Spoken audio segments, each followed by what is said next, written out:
First scripture is from the book of Philippians in the Newer Testament, chapter 4, verses 10 through 13.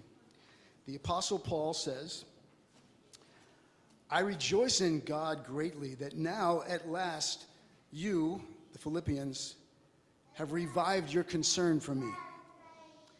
Indeed, you were concerned for me, but you had no opportunity to show it. Not that I'm focusing on being in need, for I have learned to be content with whatever I have. I know what it is to have little, and I know what it is to have plenty. In any and all circumstances, I have learned the secret of being well-fed and of going hungry, of having plenty and of being in need. I can do all things through Christ who strengthens me. In any case, it was kind of you to share my distress." Don't you love that last line? It was kind of you to share my distress. And the Gospel's from Matthew 11, verses 28 through 30. Jesus said, and most of you will be familiar with this, "Come to me, all you who are weary and are carrying heavy burdens, and I'll give you rest. Take my yoke upon you and learn from me.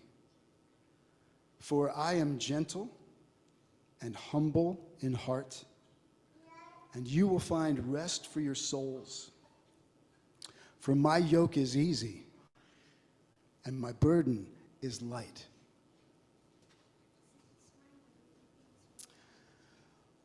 Well, those of you who might not know me or be brand new here, before becoming pastor here, I was a songwriter and had a music ministry for about 30 years and written a bunch of songs, and there was always a big emphasis on the meaning of the lyrics, worms in the bread notwithstanding, you know.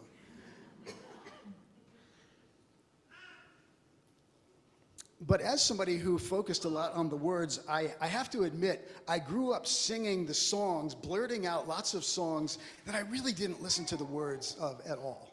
You know, I'll bet a lot of you did too. The first real band I was in as a kid was when I was in 5th grade. We called ourselves the Village Exiles. It was me and a drummer and an electric guitar player. Those two guys were in 6th grade. I was in 5th. Those guys could really play. I kind of just tagged along. The electric guitarist for a 6th grader could, you know, just really, it was amazing. So we kind of had a reputation. We were pretty good, and we got some gigs. And those two guys went to the local Catholic school, and it came time for Catholic school graduation.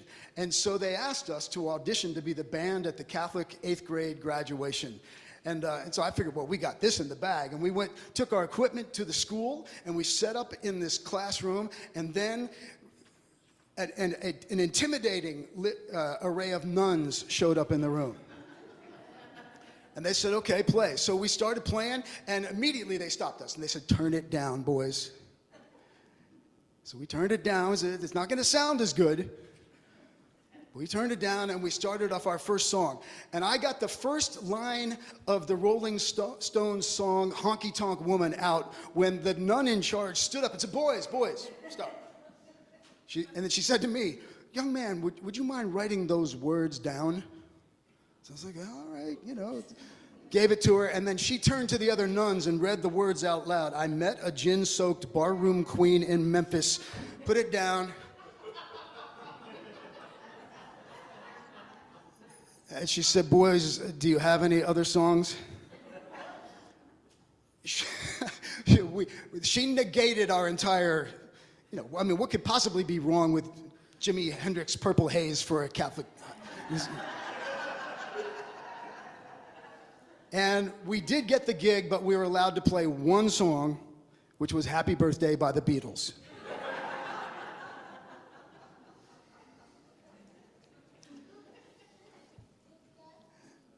There were lots of songs that I grew up belting out, only to realize decades later that I had some of the words completely wrong.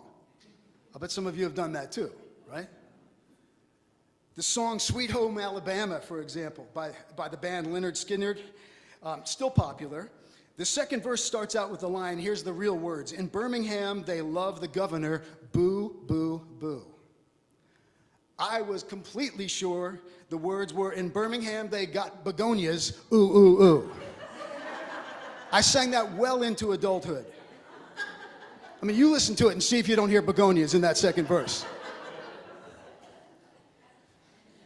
Well, it wasn't until this past week when I looked up the lyrics to the song, The Wait, that we just heard together. And I realized that my entire life I've had the words wrong. I thought sure the chorus said, take a load off Annie. And I was wondering, well, poor Annie, well, why was she so burdened? Who was this Annie woman? And by the way, I printed out the lyrics and really studied them this last week. I have no idea what that song means. The actual lyric is, take a load off Fanny. F-A-N-N-Y. There's lots written about this song. This one of those songs that, that nobody seems to really know what it meant. Kind of like American Pie. Remember that song? I researched that song. I even did a paper on it when I was in high school. I still have no idea what Don McLean was trying to say there. But there's always just enough that you can grab onto. Well, the one line that I really always heard, and I think heard right, from the song The Wait, was the end of the chorus. Take a load off, Fanny, and you put the load right on me. There's something about that still gets me. It always has. It touched my soul even before I knew I had a soul.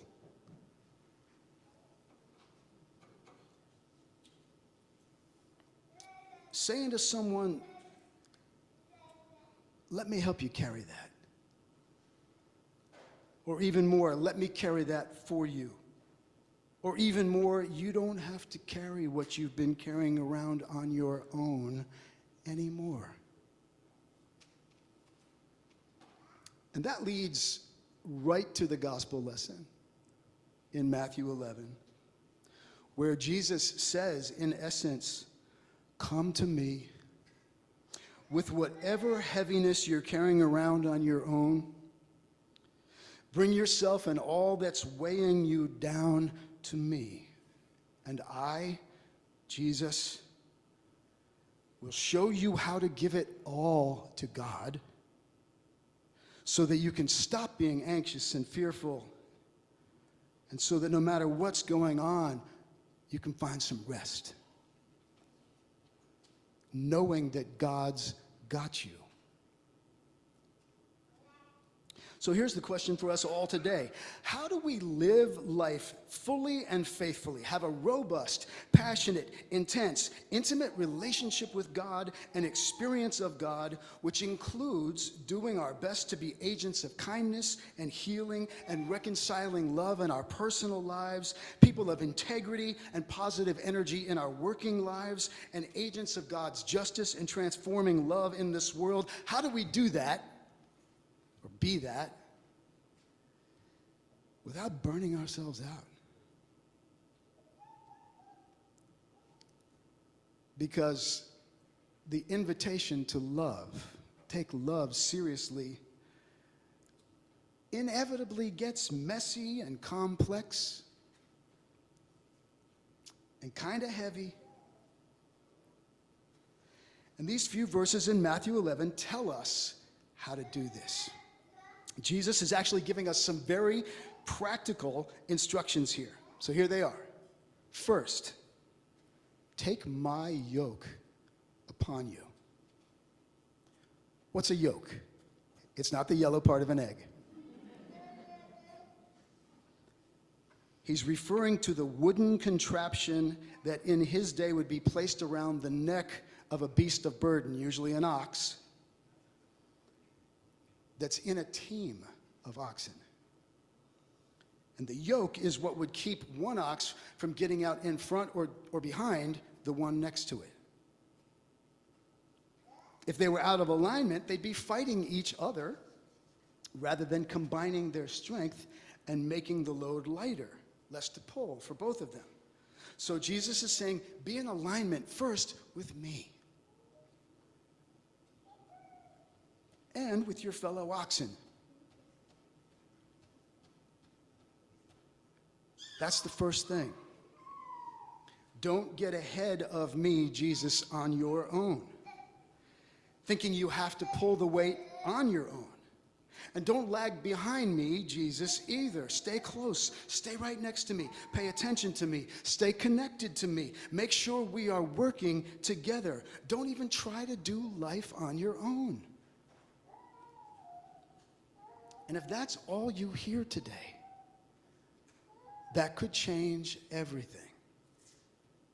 You don't have to do life on your own. Do life connected with Christ, the Spirit, God. Use whatever word for the higher power works for you.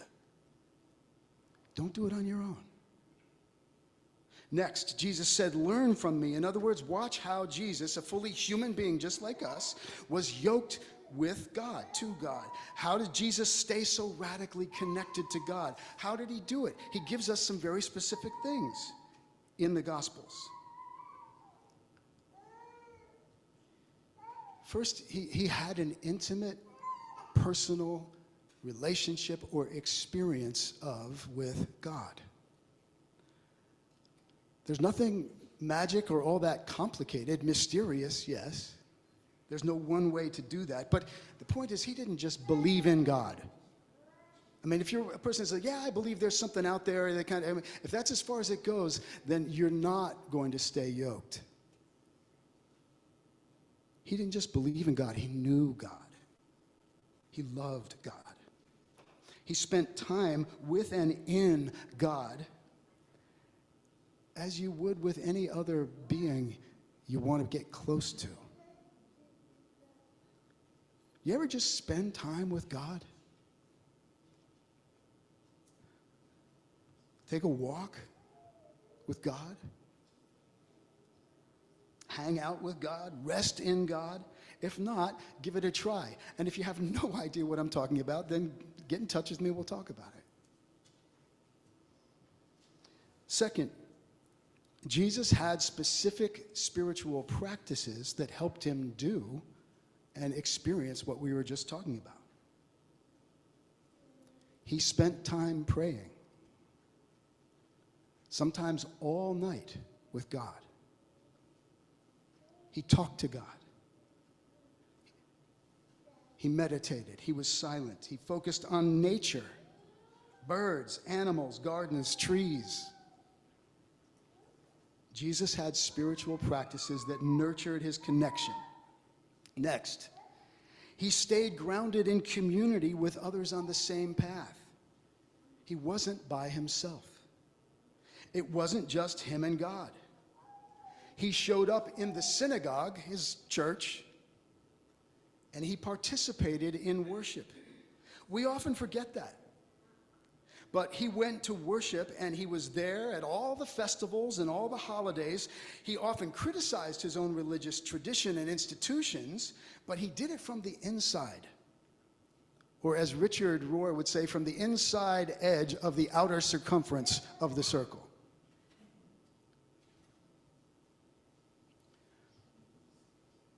If you isolate yourself from spiritual community, don't be surprised if you feel less spiritually in tune. Next, he had a circle of friends. While he was in the synagogue and in public interacting with lots of people, he also had 12 men and many women who were with him all the time. And then he had an inner circle. Some who were even closer. He had Peter and James and John. And he had an even more personal relationship with them. Took him up to the Mount of Transfiguration. Remember, when they were just 3 along there. Hey, buddy. And then, thankfully, new texts are revealing to us that Jesus also had a companion, Mary. That Mary was his significant other We don't know exactly what that means, but he had one with whom he completely confided. She knew things none of the rest of them did, and that's quite clear now from extra-canonical texts that have been discovered. The point there is, it's not just about you and God, that if you want to be close to God, you need other people right up in there with you who are also trying to do the same. And final thing, Jesus said, "For my yoke is easy and my burden is light."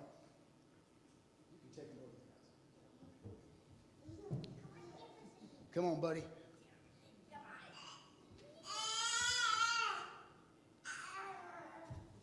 Good job. Jesus said, "For my yoke is easy and my burden is light." And that obviously doesn't mean that Jesus didn't sometimes feel some pressure, or that he didn't face things that could easily have overwhelmed him. I mean, imagine the pressure Jesus lived with, knowing during his entire adult life anyway, that what he was about and what he was doing was going to end with him being arrested and beaten and tortured to death. Living with that. His burden is light. So how'd he do that? Well, here's it, and I'm just about done. He learned how to place himself and everything he was dealing with in God's hands. Again and again and again. Is that easy? No. Wasn't for him. But no matter what he was facing, he stayed yoked to God. Now, as usual, this message could be a lot longer, and it's not going to be. I really am going to try to shorten my messages. Or the worship services, anyway. But here's what this all comes down to for us. Jesus shows us how to consciously and deliberately put our lives in God's hands and to trust that we ourselves are being carried, and that's the key to not being overwhelmed or stressed when things get heavy. So repeat after me. If I'm in God's hands, I'm really not carrying anything because God is carrying me. You get the little spiritual physics lesson there? Let's do it again. If I'm in God's hands, I'm really not carrying anything because God is carrying me. And then now let's do it one more time, but this time instead of I, it's we, because we as a church need to know that we're in God's hands. So repeat after me. If we're in God's hands, we're really not carrying anything. Because God is carrying us. That means God's saying to us, take a load off, McFarland UCC. Sure, you got lots going on. And it can get heavy, costly, overwhelming, a bit scary, and if you try to carry it on your own, you might be scared you'll get crushed. So don't even try to carry it on your own. Because I, God, hear God saying this, I've got you. God has got you, us. Stay yoked to Jesus, learn from Jesus, do what Jesus did, and you put the load right on me.